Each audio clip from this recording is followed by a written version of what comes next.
I got a few requests asking for a scene breakdown of my latest work.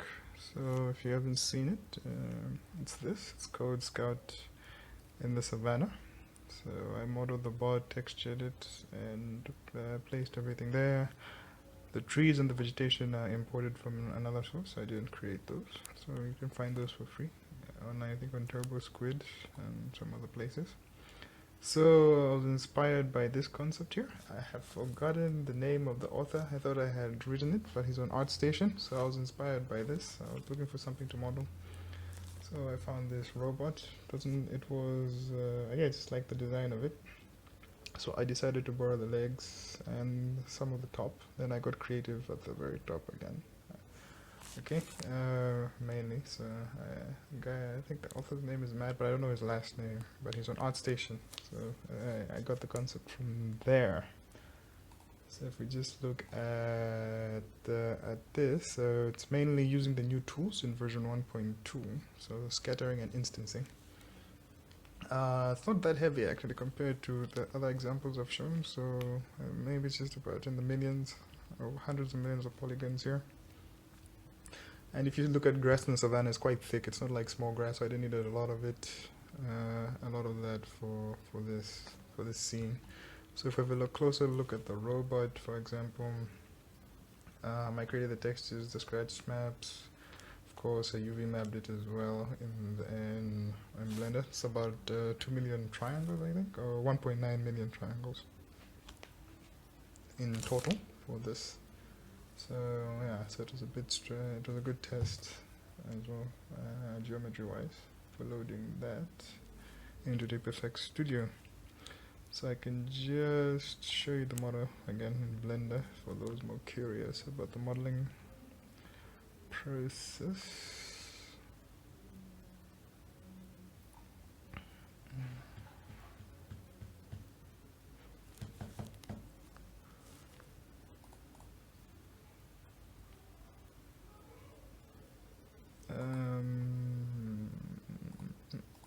So this is the robot.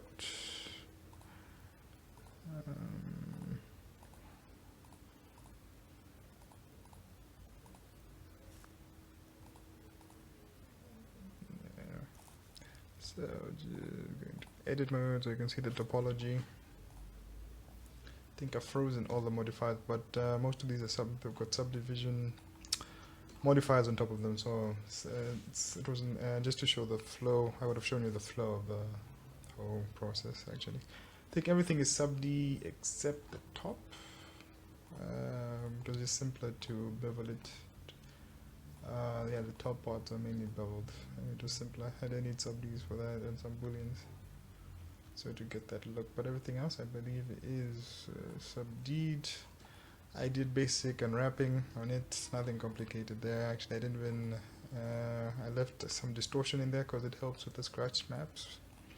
For example, it helps give variation on the scratch map, so you get big maps, big scratches here, you know, variations, things that are hard, you know, to paint by hand. So it helps a bit in there. But there was some stretching in some parts, so I had to orient the maps properly where they overlapped. But otherwise, yeah, you get this effect for the scratch map. So for the scratch map, that scratch map I made in GIMP. It's not really that interesting. I just painted it around. I got a smaller picture. I think about 500 and 500 pixels, and I just used the paintbrush to create a bigger one.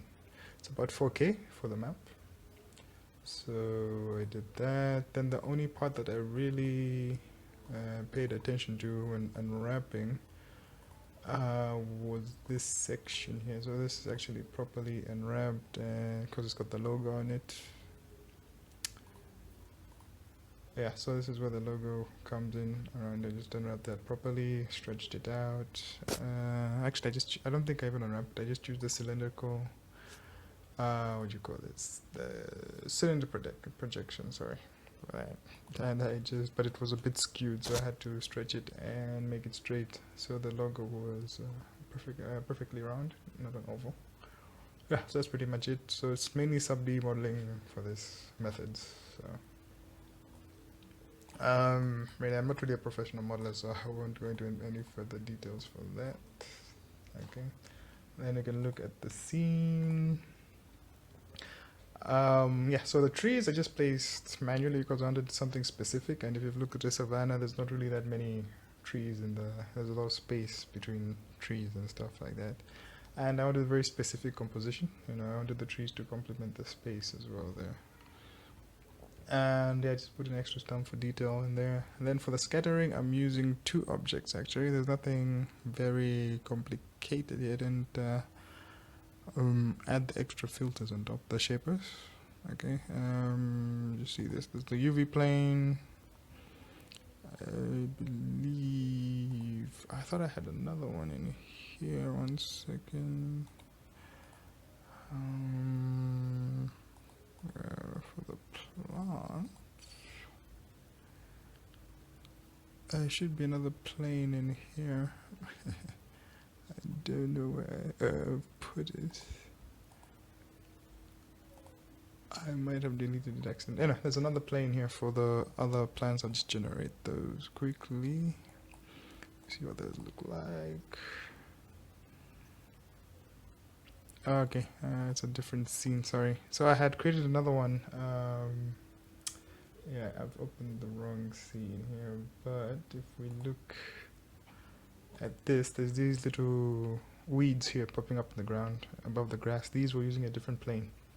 I didn't combine them with the other plane, so that's how I isolated these. So they're in a different point cloud completely, in just a different, smaller plane, so they're isolated here. So nothing special there. And then for the bigger one, that's where I use the grass scatter for that. If I sample those, you'll get that.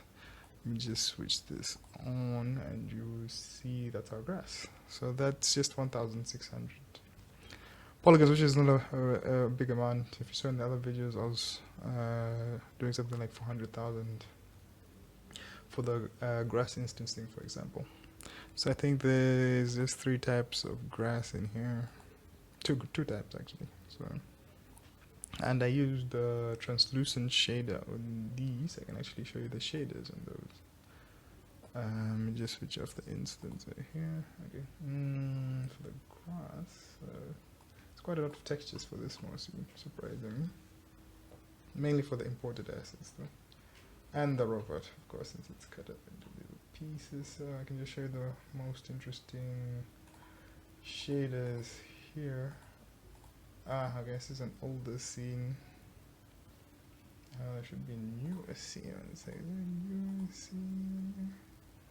I think okay, now I moved that to another folder. Anyway, there's a better scene somewhere, but I moved it, so the textures won't be there either. But anyway, I can recreate that quickly. Sorry for the inconvenience for that. So pretty much what I used for that was the glossy translucent shader, because and high reflection, I mean high roughness for that, and I made a custom texture because most grass you download online is green, and in the Savanna during the summer it's not very green, so I had to change the textures on that. I went into GIMP, I did some color correction on those, some overlays and all that stuff, and that's how we get this. So, and you can see the variations in the grass where it's a bit pinkish here. That's the translucency of the light going through it. That's how you get this look for those for the grass and for that. Okay, using the glossy translucent shader in LuxCore. For the weeds, it's just the same thing, but different settings for the glossy translucent for the leaves and the stalk. Okay. And the trees in the background really could look good on the trees. I don't think I could actually, did I? That's in the other file. I could have rendered that out without the depth of field. But maybe, 1 second. Let me just pick up some older renders I can show you without the depth of field. In here, since incrementally saving these out. Okay. So here's some experimentations I was doing earlier. So this is very rough. The shader was looking really nice on the leaves in the background because of some variation. You see, as the light rays go through it and stuff like that. And so the grass did look a bit different before. I was just experimenting here before I came down for the final look. Anything else interesting here? That's mainly it. Yeah, it's like a series of progress. So I did start with a different HDR just to get the lighting correct.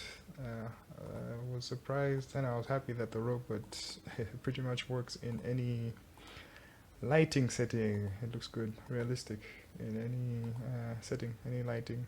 And as you can see, here's just this plain matte on the. You can see the difference between the translucent shader.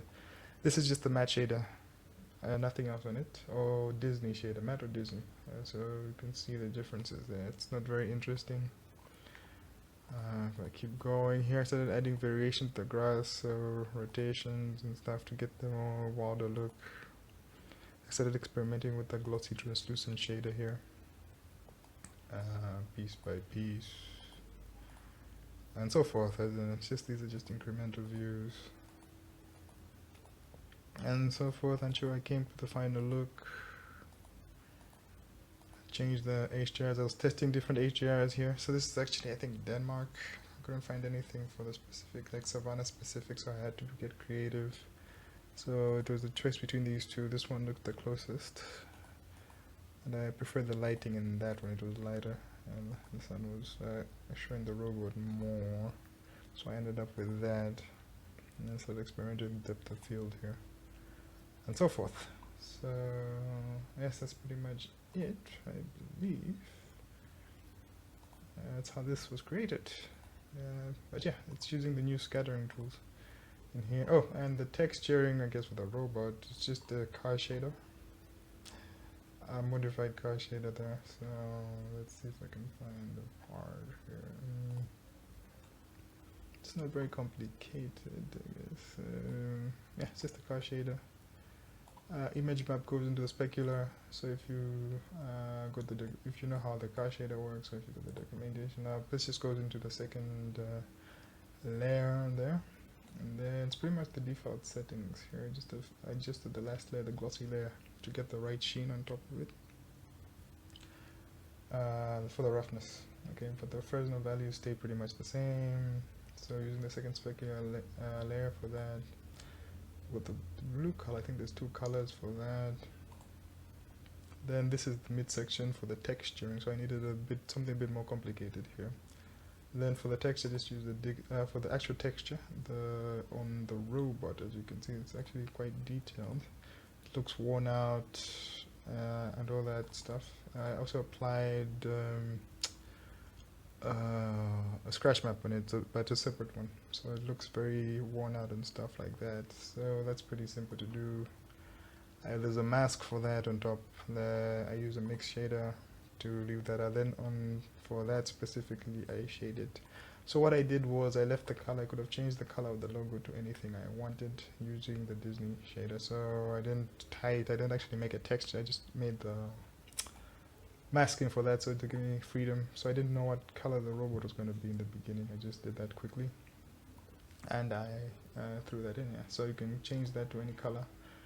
The texture, the scratch maps, everything in there will stay the same. So no matter what you change that to, which is nice. So yeah, that's that. So same for the car paint again, specular, and I'm using the same scratch map here for the car paint. Then the scratches is just a Disney shader, metallic Disney shader for that essentially. So pretty straightforward for that. Any other interesting stuff? I think, yeah, those are the most interesting shaders, I guess, on that. The rest is pretty straightforward. Yeah, and the glossiness to get that, the glossy translucent to get the details on that. So yes, that's it. That's how this scene was created, Scout in the Savannah. So it was fun creating. I think I spent more time modeling this actually. There's still a lot of stuff I would have added here, but the project was going a bit longer than expected. I had to get back to coding and stuff. So yeah, this is how it turned out.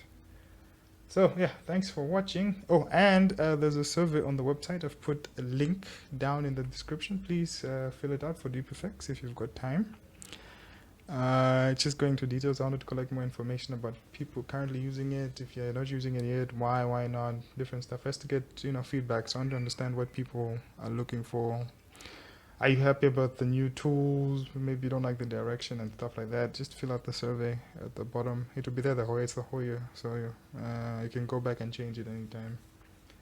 And yes, if you like, please like and subscribe to the channel if you're new. Yeah, and see you next time. Thank you for watching.